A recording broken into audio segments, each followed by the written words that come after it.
Hello, আমি মৌ। কেমন আছো তোমরা? আশা করি তোমরা সবাই ভালো আছো। তোমরা তো জানোই কিছুদিন আগে আমাদের অ্যানিভার্সারি ছিল। তো অ্যানিভার্সারি উপলক্ষে আমি প্রত্যেক বছরই আমি আমার হাজব্যান্ডকে কিছু না কিছু গিফট দিয়ে থাকি। তো এবছরও দিয়েছি, কিন্তু এবছরের গিফটটা ছিল একটু স্পেশাল।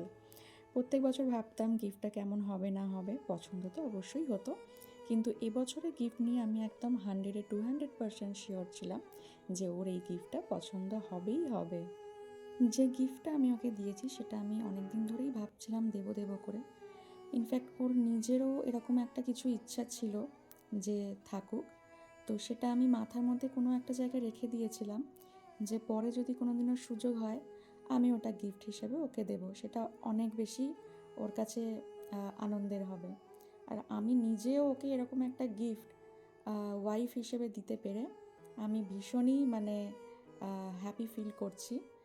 আর গিফটটা সত্যি কিছু বলার নেই গিফটটা নিয়ে।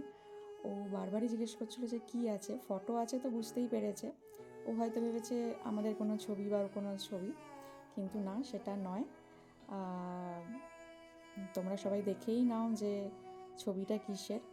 যারা কাছের লোক ওকে চেনো বা আমাদের চেনো তারা খুব ভালোভাবেই জানো যে এই ছবিটা আমাদের দুজনের কাছে, স্পেশালি ওর কাছে কতটা স্পেশাল। কেন আমাদের বিয়ে থেকে যে কটা অনুষ্ঠান হয়েছে আমরা দুজন সেভাবে ও সেভাবে ওর মাকে ছবিতে কাছে পাইনি, একটাও ছবি নেই আমাদের। তাই আমি মনে করলাম যে এই ছবিটাই ওর কাছে ওর জীবনের সবথেকে বড় গিফট হয়ে থাকুক। আমি এই গিফটটা দিতে পেরে সত্যিই আমি খুব লাকি যে আমি এই গিফটটা দিতে পারছি। যেহেতু ভিডিওতে খুব শাই, ভিডিও করবে নাই বলছিল, কিন্তু স্মৃতি হিসেবে রাখবো বলেই এই ভিডিওটা করা। ও আমাকে পরে জানিয়েছে যে এই গিফটটা ওর কাছে সত্যি অনেক বেশি মূল্যবান। সত্যি এর চাইতে দামি গিফট বোধহয় আর কোনো কিছুই হয় না।